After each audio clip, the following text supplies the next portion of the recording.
हम आप सबके लिए हर मंगलवार और शुक्रवार ठीक रात 9 बजे एक नई डरावनी कहानी लेकर आ रहे हैं। हमारे मेहनत को बढ़ावा देने के लिए स्केरी विद चैनल को शेयर करें, सब्सक्राइब करें और लाइक करना मत भूलिए।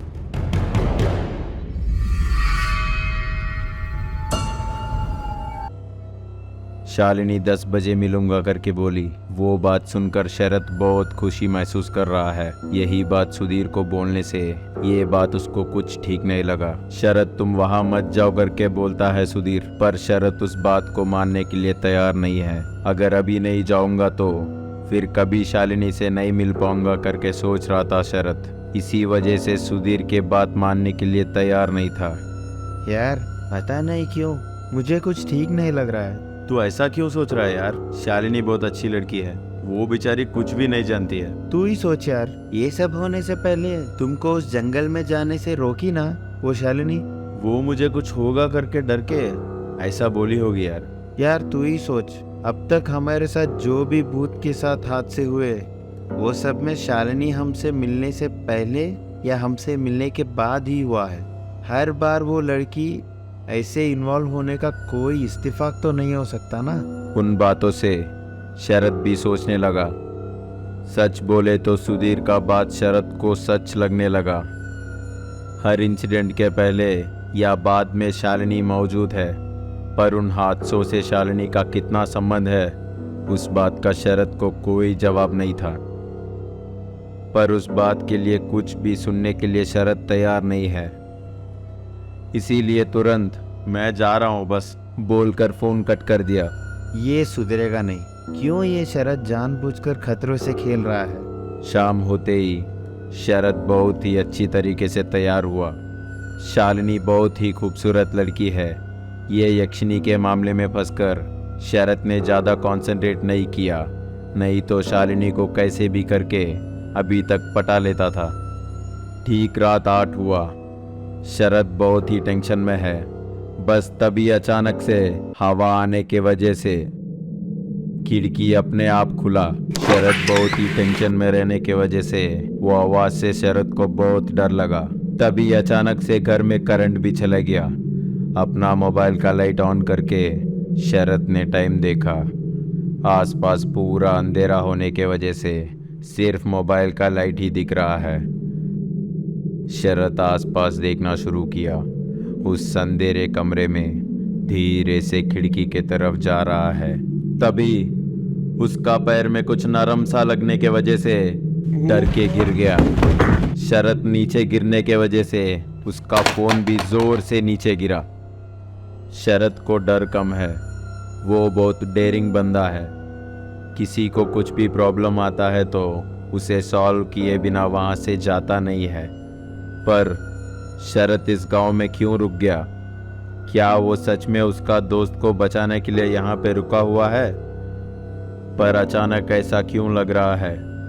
तभी तक ठीक से बात भी नहीं करने वाले शालिनी आज अचानक तुम मुझसे जो बात सुनना चाहते हो वो बात तुम्हें बोलूंगी करके क्यों बोली? 10 बजे ठीक वो जिस जगह में बोली है उस जगह में क्यों रहने बोली? ये सब सोचते हुए अचानक अपना दुनिया में आया। आसपास देखा, तभी करंट आया। उससे कुछ नरम सा लगने वाला चीज एक बिल्ली है। उफ करके अपना फोन खोजने लगा। शरद का फोन बहुत दूर में गिरा हुआ था।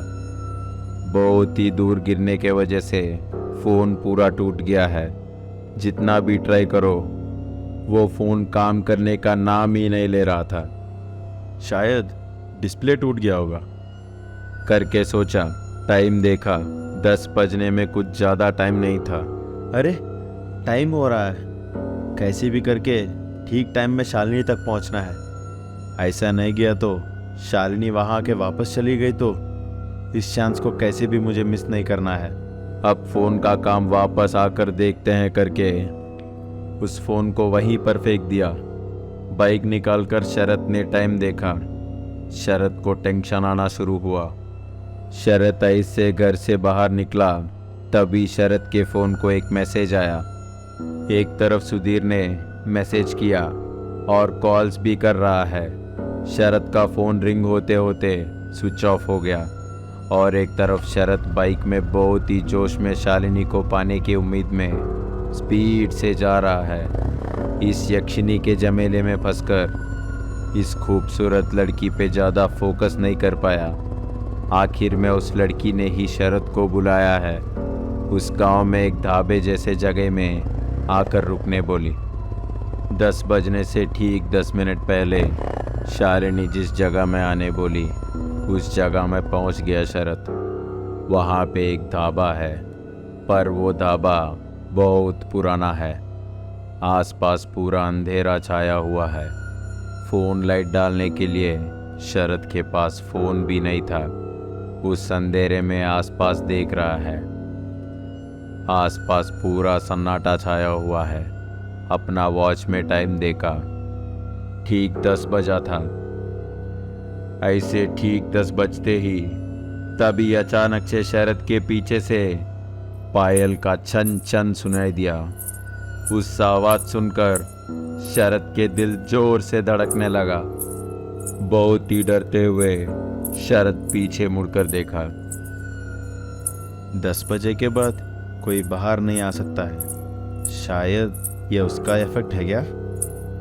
ऐसे सोचते हुए डर के इधर उधर देख रहा है। शरद बहुत ही साहसी इंसान है। ऐसी छोटी छोटी चीज़ों से क्यों डर रहा है उसे ही नहीं पता चल रहा है। कौन? करके जोर से चिल्लाया। कोई जवाब नहीं आया। वो झुमके की आवाज़ और जोर से आने लगा। कौन है करके पूछने से कोई जवाब क्यों नहीं दे रहा है? क्यों, मजाक लग रहा है क्या? फिर भी कोई जवाब नहीं आया। शालिनी, शालिनी तुम ही हो ना?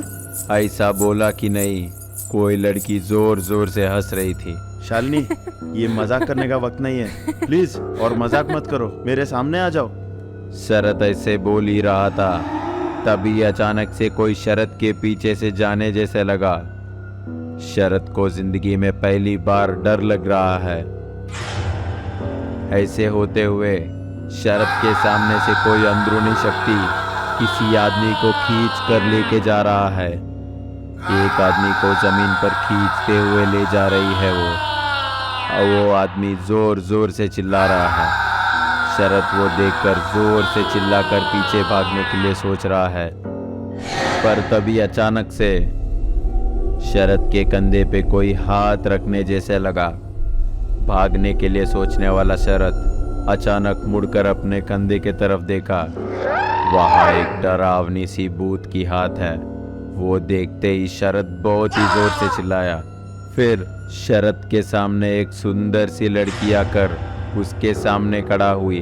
शरद का गला सूख गया। धीरे से शरद पीछे मुड़कर नीचे की तरफ देखा। वहाँ एक लड़की का पैर दिखा, पर वो कोई मामूली लड़की का पैर नहीं है, एक भूत का पैर है। वो देखकर शरद पीछे भागने सोच रहा था, पर शरद का पैर उस जगह से हिल नहीं रहा था। ऐसे ही डरते हुए शरद ने अपना आँख ऊपर उठाकर देखा और चौंक गया। उसका सामने शालिनी है। शालिनी, तुम ही हो ना? क्या हुआ शरद, क्यों ऐसे डर रहे हो? क्यों तुम्हारा बदन पूरा पसीने से भीग गया है? तुम किसी चीज को देखकर डरे हुए हो, क्या है वो? शरद हैरान हो गया, क्योंकि अभी तक शरद ने एक भूत के हाथ और पैर देखा, पर अभी ऐसे कोई नजरिया वहाँ पे नहीं है। सब कुछ बहुत ही कॉमन है। शालिनी, तुम अभी तक? क्या अभी तक? मेरा आना 5 मिनट्स लेट होने से इतना डर गए हो तुम? क्या ये सब मेरा वहम है? मैंने अभी तक तो देखा, वो सब मेरा वहम बोलने से कैसे? करके अपने मन ही मन में बात कर रहा है। क्या हुआ शरद? तुम्हारे साथ थोड़ा अच्छा वक्त बिताने के लिए आई थी, पर तुमने पूरा माहौल खराब कर दिया। शरद शालिनी के बातों में थोड़ा बहक गया। ठीक है शालिनी, मुझे माफ कर दो। तुम मुझसे मिलने के लिए आई, वही मेरे लिए बहुत कुछ है। शरद के बातों से शालिनी शर्माने लगी। अभी तक शरद ने शालिनी को ठीक से नहीं देखा, पर शालिनी पूरा दुल्हन जैसे तैयार होकर आई थी। शालिनी को ऐसे देखकर शरद अपना फीलिंग्स को कंट्रोल नहीं कर पाया। शालिनी को किस करने के लिए उसका करीब गया। शालिनी भी एक सेकंड के लिए बहक गई, पर अचानक से किसी चीज का याद आकर पीछे मुड़ गई। क्यों शालिनी, मैं तुम्हें अच्छा नहीं लगता हूँ क्या? ऐसी बात ना है शरद। फिर क्या हुआ? मैं तुम्हें चाहता हूँ तो तुम्हें किस करने में क्या गलती है? हाँ, पर ये नहीं हो सकता शरद, वो ऐसे ही है। मेरा बात सुनो, तुमको ही अच्छा होगा। क्यों नहीं हो सकता? शरद को कुछ गड़बड़ लगने लगा। शालिनी पहले से ही शरद को इस गांव के मामलों से दूर रखने के लिए देख रही है। इस बार कैसे भी करके पता करना है करके। शालिनी, तुम मेरे पास कुछ छुपा रही हो। बोलो, इस गांव में क्या हो रहा है? क्यों तुम अचानक से कहीं गायब हो जाती हो? तुम आखिर करती क्या हो? कुछ नहीं, छोड़ दो। प्लीज शालिनी, मैं तुमसे बहुत प्यार करता हूँ। इतना जानने का हक तो मुझे बनता है। मेरा बात मानो शरद, मुझे फोर्स मत करो। मुझे तुम्हें यहाँ बुलाना ही नहीं चाहिए था, मेरा ही गलती है। वो सब छोड़ो, पहले मेरे सवालों का जवाब दो शालिनी। नहीं बोलूंगी। बोलोगे कि नहीं? करके शालिनी के हाथ को कस के पकड़ने का कोशिश किया। तभी अचानक से शालिनी का आवाज बदल गया। हाथ छोड़ रहे। करके चिल्लाकर अपना हाथ छुड़वाई। शरद हैरान रह गया। शालिनी कुछ गलती करने वाली लड़की जैसे अपना शक्ल को पीछे तरफ मोड़कर खड़ी रही। मैं यही बोल रहा हूँ, तुम मेरे पास कुछ छुपा रही हो। तुम मुझसे प्यार करती हो, ये बात मुझे पता है। प्लीज तुम्हें क्या हुआ है, मुझे बताओ। मैं तुम्हें ठीक करने का कोशिश करूंगा। मैं हाँ, तुम? मैं और कोई नहीं, मैं ही एक्चुअली हूँ। क्या? अगर हमारे वीडियो अच्छा लगा तो लाइक करना मत भूलिए।